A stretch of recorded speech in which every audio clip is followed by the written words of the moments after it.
Welcome back to the series. I'm Nick. I'm with Caleb and Nathan. Say hello, boys.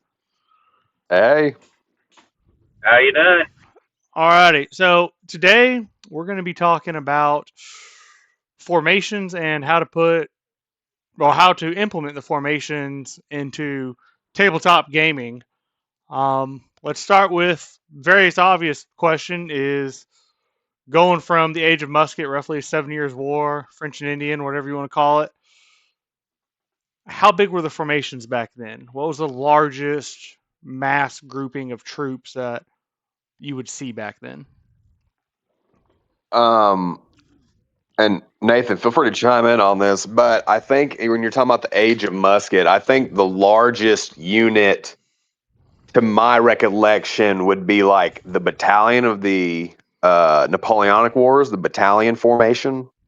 Because I mean, of course, you could attack as a regiment, but like as a single unit, I think the largest, like small scale unit you probably get is the battalion.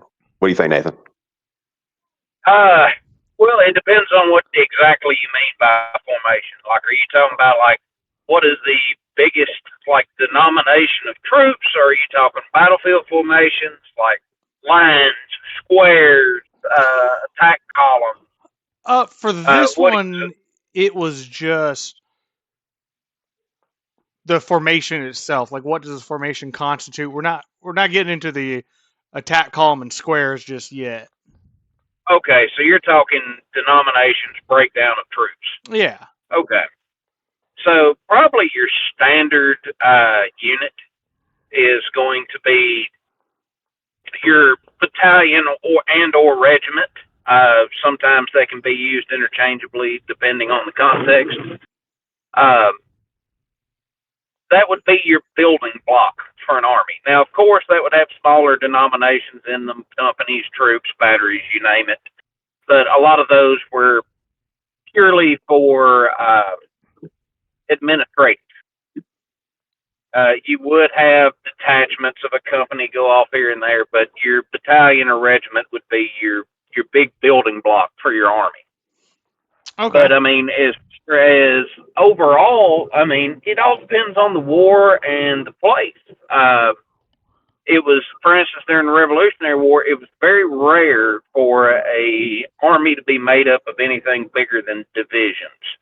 But during the 7 Years' War, or the French and Indian War, it's called, in the European theater, it wasn't uncommon to have corps, which were made up of several divisions. So something that would be the entirety of British forces in the U.S., if you combine them all together, all the divisions, would only be one corps in Frederick the Great's army during the 7 Years' War. So it's all time and place specific.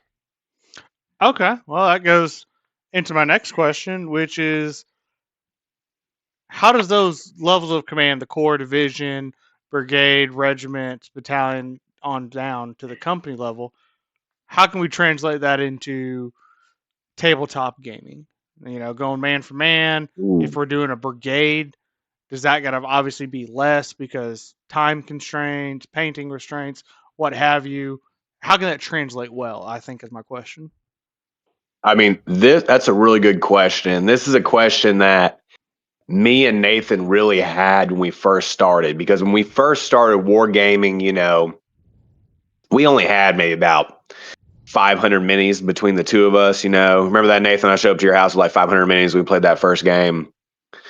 Um, I think the big thing is like, hey, we want, like, it's cool to command these 500, but we know that generals of the time period, we're dealing with thousands, tens of thousands, and to a certain extent, hundreds of thousands when you start talking about Napoleon. So I guess we really wanted to start working towards a way to where we could get that feel of grandeur as a commander. And what that really translates to is, you're not going to be able to command even really, I would say, over 1,000 men just by yourself. Like, you have to have more players in order to do something like that. What do you think, Nathan?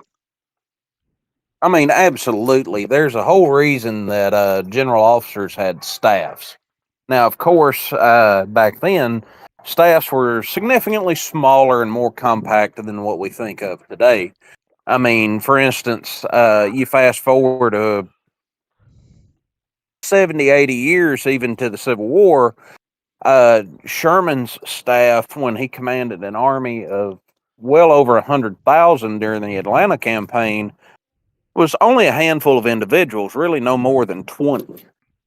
Whereas a staff of a single battalion in the modern time can be well over that. Yeah, absolutely. Okay, well, again, this leads perfectly into my next question is Caleb, what you were saying, the levels of command, if you've got, 3, 4 corps out there, an entire army out there for the level of command on the tabletop, how many players, would it take to control one of our larger battles, even if it's just, even if it's something small, like a division? What level of command do you want that player to get down to? Is it the company level, So, battalion level, or regiment? yeah, once again, it kind of goes based on the game, right? Because, like in our Civil War games, we're trying to do a 2-to-1, right? So, Right. in our 2-to-1 scale, we have five bases can make up a regiment. Yeah, under At strength the one, right, that's our normal. yeah, yeah. So, I mean, you can easily command. I mean, I would say like 3 5 based regiments, maybe even 4.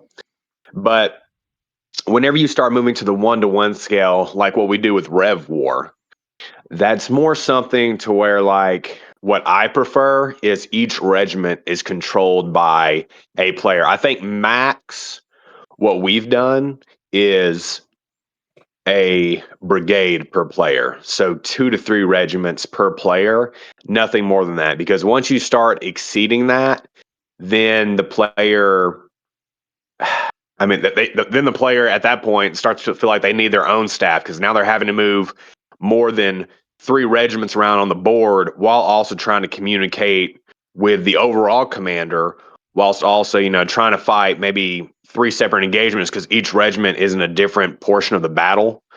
Right. So I think when you're looking at how we do it with a 1-to-1 scale, I prefer each player to command no more than a brigade. And with that, so I mean, you got 4 players, one of them being the overall commander. I mean, you got 3 brigades worth of play right there.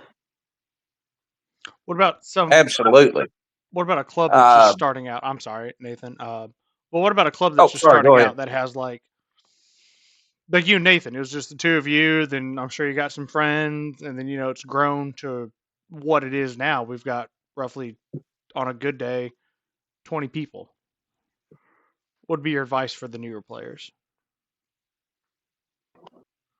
I'd say just take your time and do what allows you to have fun. I mean, get as complicated as or as simple as you want to do it. Uh, Not the same thing isn't the best for everyone. I mean, some people might want a more simple arcade style gameplay. Because I mean, Lord knows we've done arcade battles where we just don't want to mess with the whole rigmarole and headache of a campaign from time to time, and just wanted to let the blood flow, so to speak, and just get out there and fight and do this and do that. But find what you like and just do it. We're doing this for fun. So if you're not having fun, that's the only way I'd say you could be doing it wrong. Yeah, yeah. No, and I think Nathan kind of hit on the head. Like, start off small. Like I said, me and him started off with like 500 minis, and as our club grew with more members, so did the amount of miniatures grow. Right? It's like you can't have a lot without the other. So you can't have a lot of players without a lot of minis. You can't really use a lot of minis without a lot of players. So I think as you and your club grow, I would say grow it because now we're at the point to where we can have what, Nathan, probably like core engagements, just about core on core engagements, man to man when we're talking kind of Rev War scale. If not, if not corps to corps, definitely division to division. Yeah, I mean, yeah, we started off doing only like understrength regiment versus understrength regiment. So I mean, this is something Exactly. that you can definitely build to. It just takes time, you know. Have fun with those first 200 minis you have, man. Because eventually you'll probably get to the point where you're like me and Nathan, and we got over 10,000 plus, including a whole bunch of ships and terrain, like enough to cover how big's our table now? Like a 12 by 12, something like that? 12 by 8? 8 by 12 is the biggest table we've used so far. 8 by 12. So I mean, eventually you'll get to that point. Okay. Just to pivot a little bit here is going back to the levels of command, just historically, when did ranks really come into play? And for like NCOs, what was the goal of a sergeant back then? Was a captain have more prestige back then than a captain does now? Uh, can you explain just a little bit about some of the rank structures back then to comparatively what they are now? I I think you would got that, say, Nathan. so to say that they have more prestige, yes, maybe. Um, but to say that at the same time, I would say that a captain today is probably way more capable than your average colonel back then. Okay. It was a lot of, but that's because a lot of it comes to. So you had in a lot of militaries back then, you had purchased commissions. Whereas today, most, if not all, militaries promote based on merit. That's not saying you couldn't get promoted by merit. Back then, that's just, it was rare. It was more common to purchase your commission as you work your way up through the ranks. Now, of course, you couldn't just out of nowhere, unless you were just insanely rich or had really high friends, purchase straight into a upper level rank like a colonel. It wasn't uncommon because there was plenty of officers that back then one of the biggest constraints was money and supplies and time. So if a really affluent person came up and said, "Hey, I'll put down all the money to uniform and arm and train this regiment if you'll give me the commission as a colonel of it," a lot of times the governments would say, "All right, let's do it." That was going to be my next question: is how and why people were elected into becoming colonel of the regiment, etc. So answered that one. Well, that wasn't always the case. You had the bigger the war, the more you have that, because you, in times of war, the army will swell, and in times of a peace, the army will decrease in number. Now, during the heavier wars, the 7 Years' War, the Revolution to an extent, but it wasn't really it was major war as far as the logistics of it, because it was across the world, which, I mean, the British military wasn't unused to that, but during, say, the Napoleonic era, when the British military swelled exponentially during the Revolutionary Wars and the Napoleonic Wars, you had a lot more of these volunteer units that were raised just for the duration of the war and then disbanded afterwards. So you have a lot more of that in those. But in your regular army units, the ones that you know are staying around after the war, those positions tend to have a little more prestige behind them. You had to have a little bit better of a name. You had to have a little more money. You had to really distinguish yourself. Okay. Then last question I really have on histories is just because we keep mentioning the Rev War, and the commissioning of officers.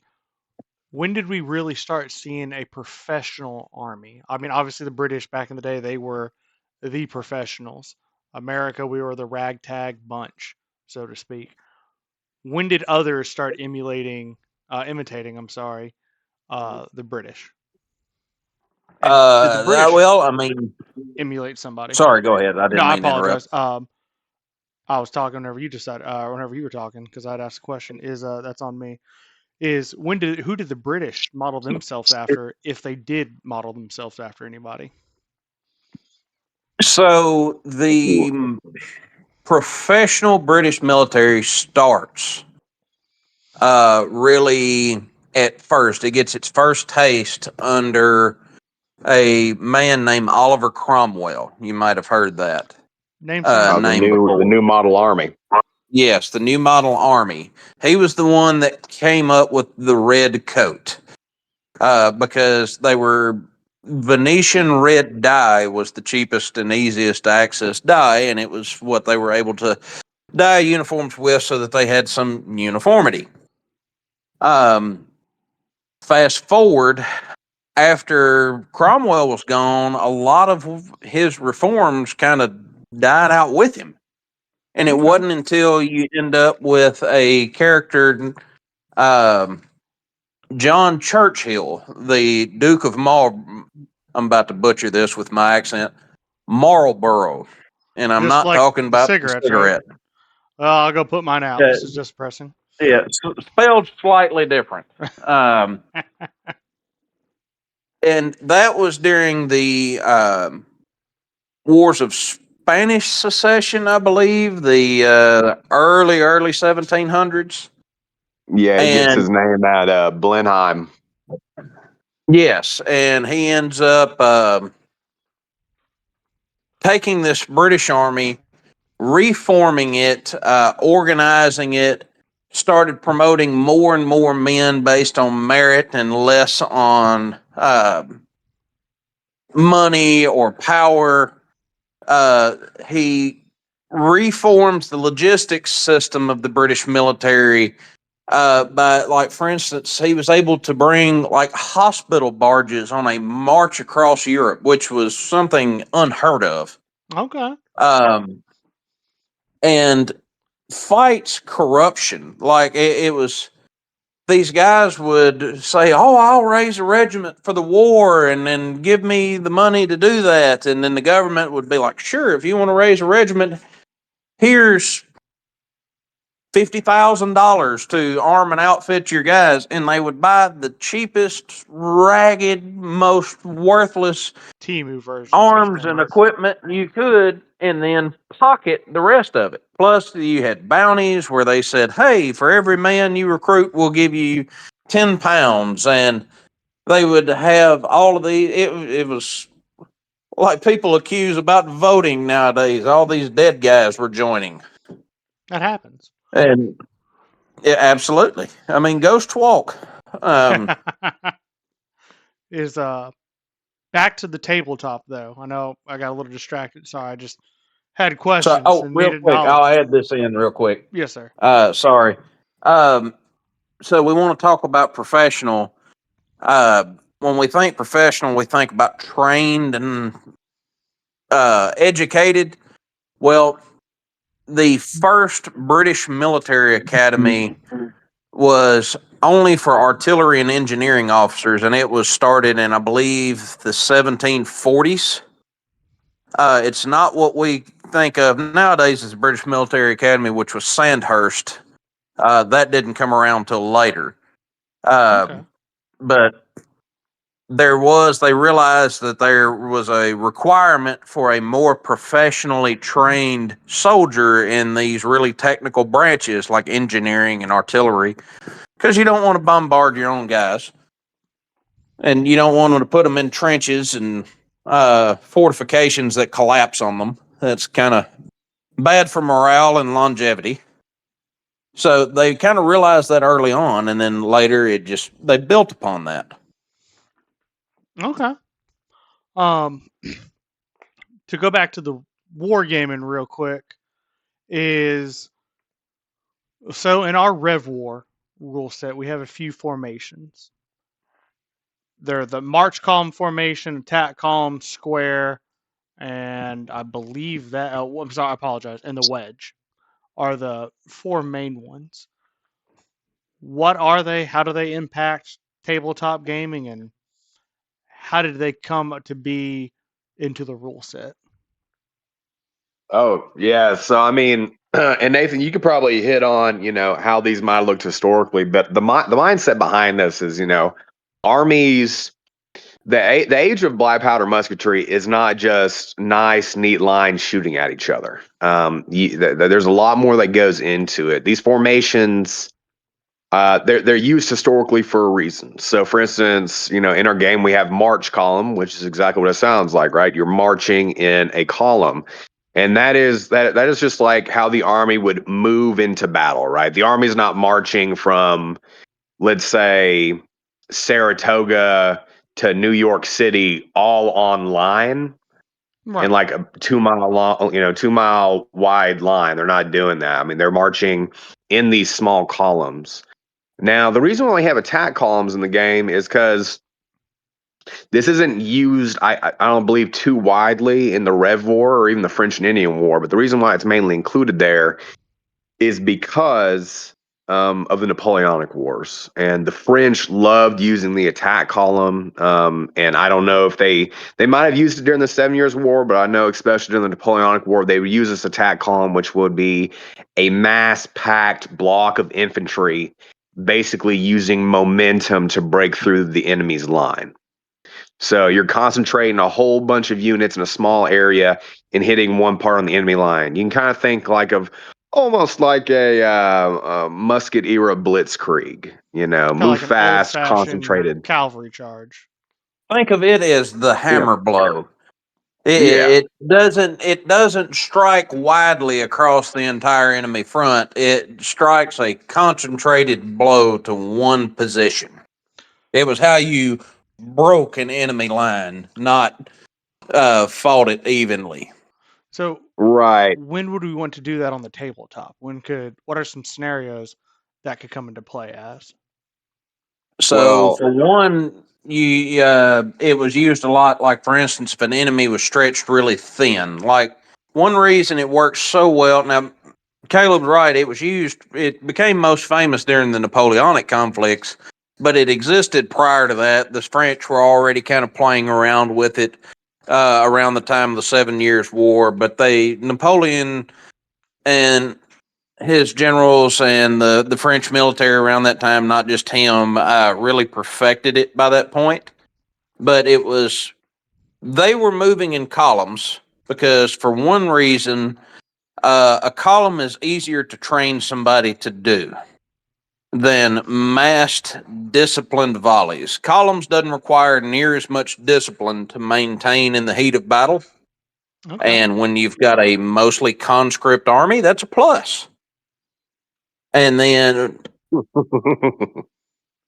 absolutely. And then, so you face all these armies. Napoleon, the French faced all these armies that were fighting in line formation, and they're 2, 3 ranks deep. And then all of a sudden, you've got a column 100 or 200 men deep, and only 4 men. So you're trying to focus your fire on 4 men in the front, 4, 5, 6 men. I mean, you can only concentrate your fire. Yes, those front ranks are going to be butchered, but you cannot pour equal fire onto the entire formation. And Okay. then it hits your line like a hammer breaking glass. The only way to stand against it, the British figured out, was discipline. Yes, that column's coming at us. The only way we're going to do it is to be the best people at volley fire, the most accurate people at volley fire, and just keep pouring round after round after round into this column, which we know's not going to stop until they cry uncle. Okay. So it literally comes down to discipline versus force, which one wins. And a lot of it depended on the day. It wasn't a surefire plan. Is what about artillery in these formations? Would artillery have been in the formation itself or just supporting the attack?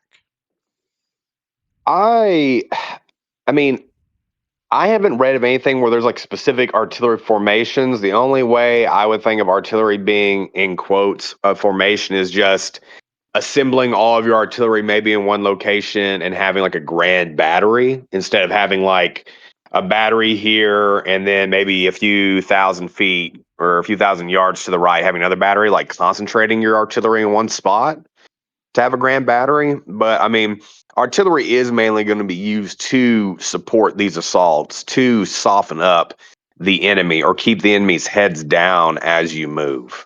But I haven't heard of any artillery specific formations unless you have, Nathan. So, not necessarily a specific formation. The British were, and I know other countries use this, but I've read the most lately about the British, so that's what I have to dip from. The British, like for instance, during the Revolutionary War, were still a fan of a concept called battalion guns, which they would split up their artillery batteries or artillery companies depending on the preferred nomenclature of the day. Both existed, and you'd have 2 to 3 guns supporting a single battalion, each battalion.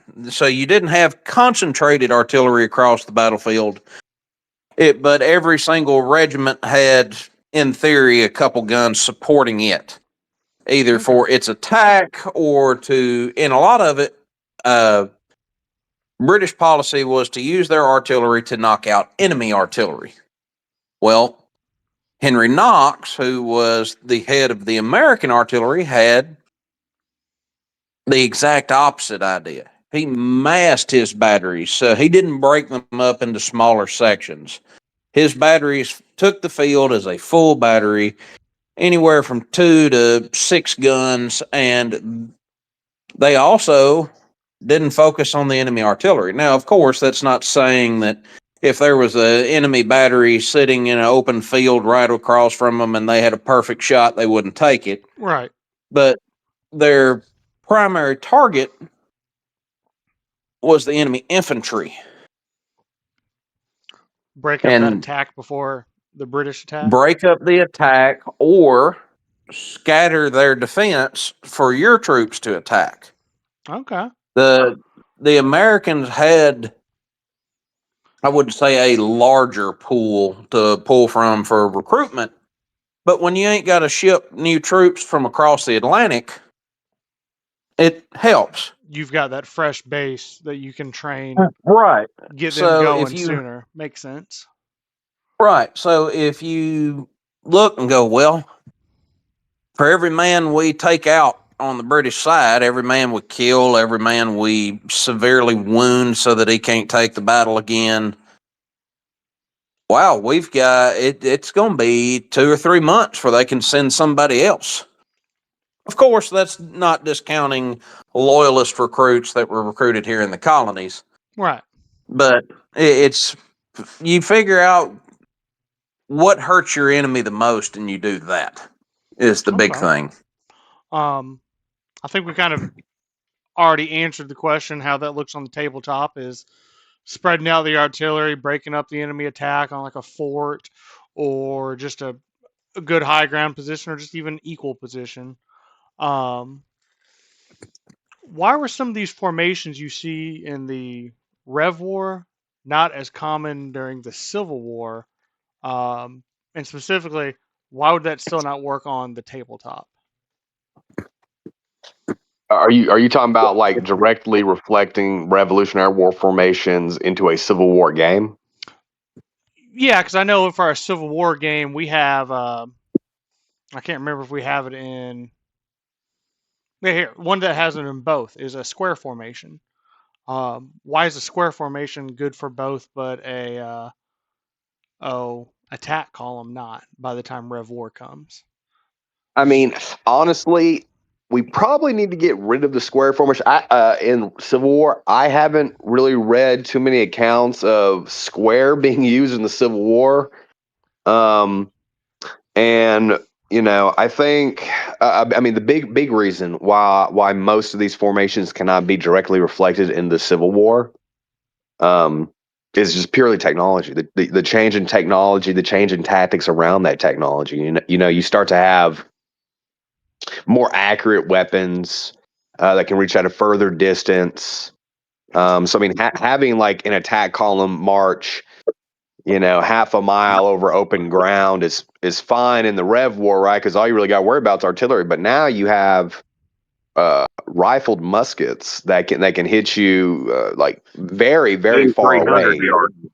Okay. Yeah. So I mean, this change in technology thus required a change in tactics and maneuver. So to piggyback off of what Caleb said, tactics and technology for sure is the best broad answer that you can give on that. To give an example, a smoothbore musket, roughly around the time of the Revolution, the French and Indian, the Napoleonic Wars, is estimated to have had about a 1 in 3 chance of firing an accurate shot at 80 yards. You Much more push accurate than I forward to thought. this. I mean, they weren't inaccurate, but they weren't rifles. Right. You fast forward 80 years, and then it's like, for instance, I think the U.S. Army adopted its first mass-produced rifle in the 1840s, the Mississippi rifle. And then they adopted their first rifled musket in 1855, the model 1855 Springfield. And now all of a sudden, your average formation can put accurate fire at 300 yards consistently. So, one reason, so they still taught square. If you read Casey's infantry tactics for the Union or Hardy's infantry tactics for the South, square was still taught. It was still you were expected to know how to form square. But by that time, again, not just technology, but tactics had changed. Cavalry in the American sense was completely different than how it was used in the European sense. America didn't really have these shock cavalry units like cuirassiers or lancers. Most of them fought really akin to light dragoons, Okay. they carried sabers, they carried carbines. It was actually really common for cavalry to ride where they were going, and everybody would dismount, and one out of every 4 people would hold all 4 horses. So 3 people would advance using carbines to skirmish, and then you'd have one guy back holding the 4 horses Buford at for his group Gettysburg, of 4. essentially. Absolutely. And the other thing is you didn't have these giant massed cavalry charges during the Civil War to a degree because you charge a massed formation of guys armed with rifles that can be putting accurate fire on you from 300 yards away or 400 or 5. The bigger the formation, the easier it is to hit. Right. And you're just getting cut down in droves. And we saw that several times early in the war. And after that, that was why it was very for more often than not, cavalry to fight cavalry and infantry to fight infantry. Okay. It's not saying that they didn't run into each other, but it was in pitched major battles. It was more common for like to fight like. Okay, that makes sense. What about faction-specific formations? I know we talked. The French loved the attack column in the Napoleonic era. I know in one of the rule sets we got a certain formation for the native tribes. How do you come up with faction-specific formations when you're coming up with these scenarios? I think as far as like the rule set goes, minus that one native thing, I think it's called the Canterbury Circle, It is. which is what you see the Native Americans riding around in a circle shooting arrows at you, right? That's kind of like a faction specific thing. But I mean, the French coming up with the attack column first, Right. that's I good. just But used most, that one as an example of what yeah, French could do. I wouldn't say things are more faction specific. It's just more like who comes up with it first. Like Napoleon, like we know that corps were kind of like a thing before Napoleon, but Napoleon perfects it to the point and makes it so good that every army starts copying him. So I think any new formation or any new tactic that a country sees and they're beat by it, then they move to adopt that. So I wouldn't say many things are faction specific. It's just more like who comes up with it first and does it work, and does it work so well that other people start using it. So imitation's the best form of flattery type thing. Right. Well, there's that, and it's like I brought up. It it all depends on the capability of the training of your military. Do you need more troops right now, or can you wait a little while for them to be trained up better and more disciplined? Because it's like columns work great for an attack. Uh, the lines of battle work great for a knockdown fight or holding a defense. So, I mean, you have your time and place specific. And for instance, Longstreet at the Battle of Chickamauga during the Civil War used attack columns. He divided his corps by divisions and attacked in division columns, which broke the Federal lines, leading to the Confederate victory at Chickamauga.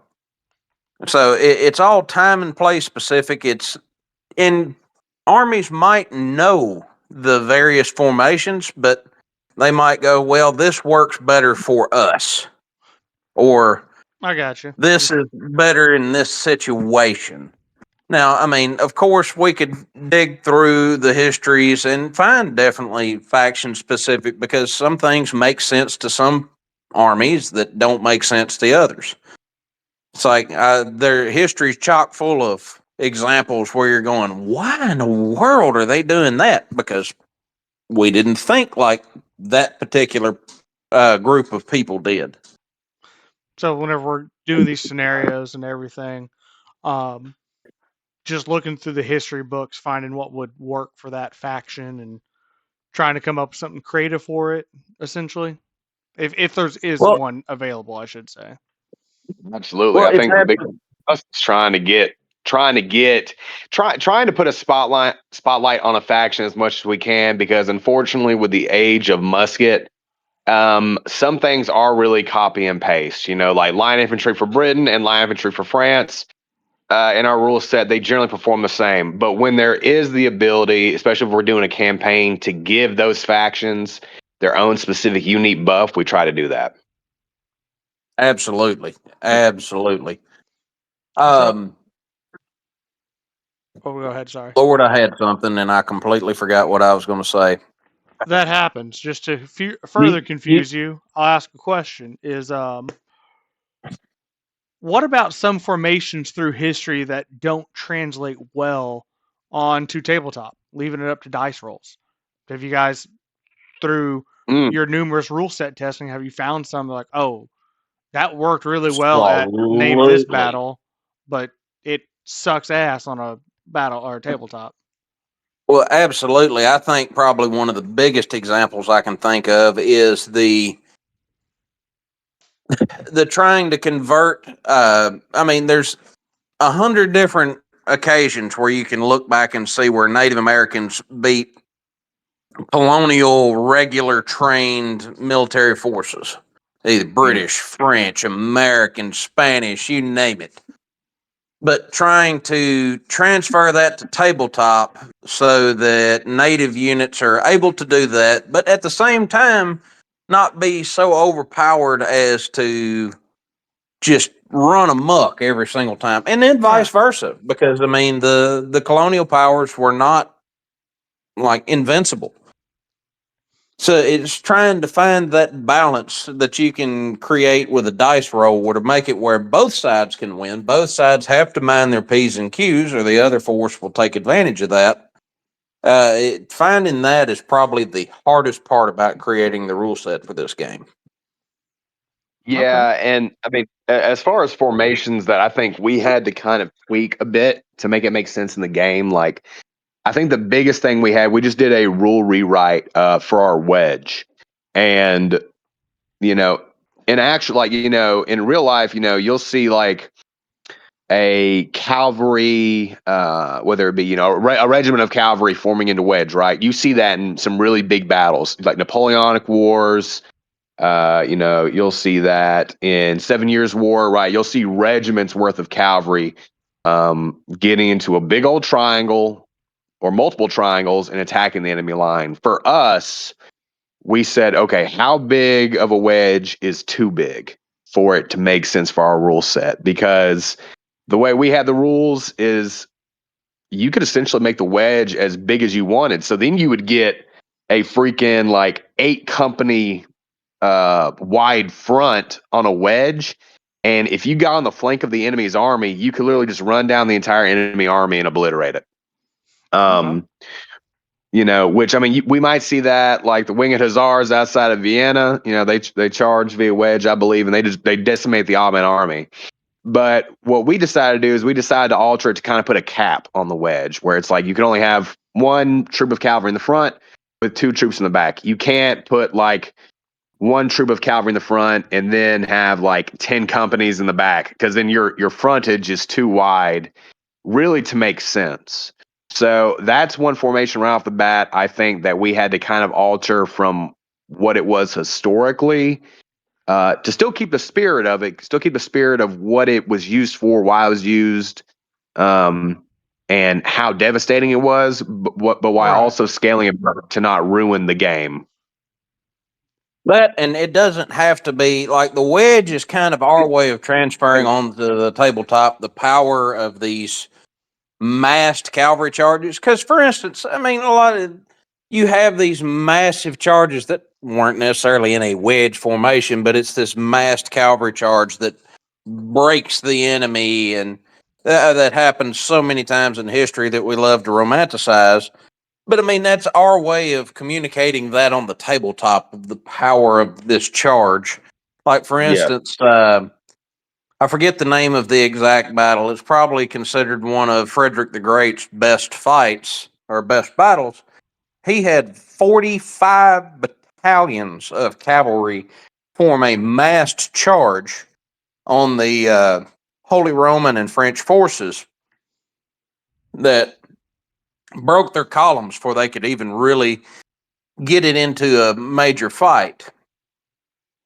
And that, of course, if you try to do that on a tabletop, that's to a scale and the degree of organization, it's almost not impossible, but it's impractical to try to show. Right.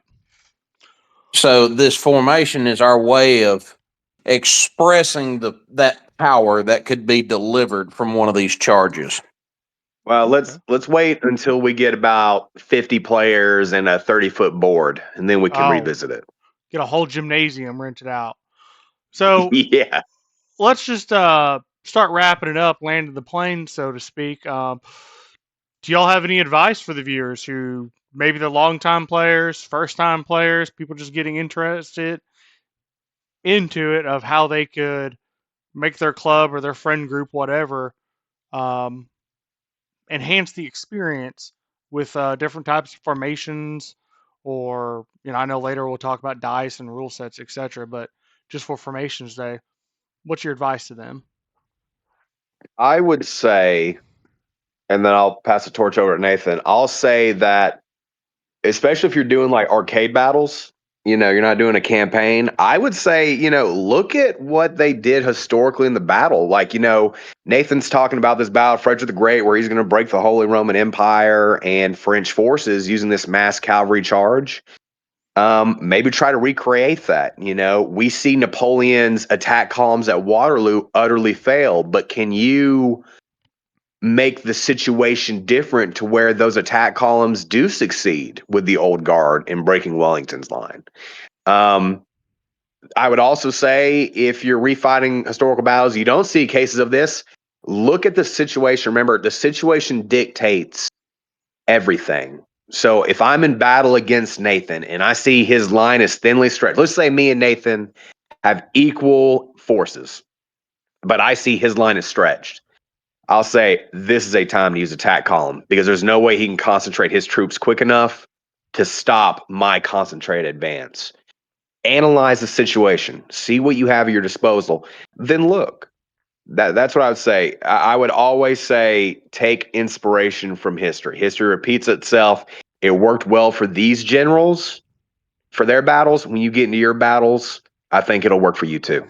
Well, you're a teacher. We should trust you. Nathan, what about you? By the way, the Battle of Rossbach is what I was I trying was to just think of about to earlier. say that too. I was on the tip of my tongue. I'm sure you're grinning right now. I am. So I agree with Caleb wholeheartedly. I'd say be voracious in your reading. Read anything you can get your hands on because throughout the history of humankind, it's been proved time and time and time again that real life is stranger than fiction. So go find those one-offs. Go find those oddball attacks or tactics or this and that, and give them a shot. See how they work, and go, well, why does that not work? Why did that work here and not today? And I mean, tabletop's not always conducive to that, but I mean, it's fun in the learning because you might go, oh wow, this really worked, or oh man, this dude had to get just absolutely lucky as can be for this to work out like it did. Okay. And the more you read, the more you know, the more innovative you can be because you can pull a tidbit from Frederick the Great or and then add it to a chunk of tactics from Cornwallis or Nathaniel Green. Then you can go and look and say, oh, the Polish Hussars did this and throw a little dash of that in there. And then you end up kind of coming up with your own tactics to use against people and just play around with it. Have fun. I mean, this is, you don't have to completely redo a single historic event every single time. To kind of I become your mean, own general through reading and testing things out. right. All right. Because I mean, why are we doing this if we're just going to recreate somebody else's great moment every time? Right. Like live out your own. Well, on that note, boys, until next time, I'll see y'all. Thanks for stopping by. See ya. Have a good one. That's it for today's episode.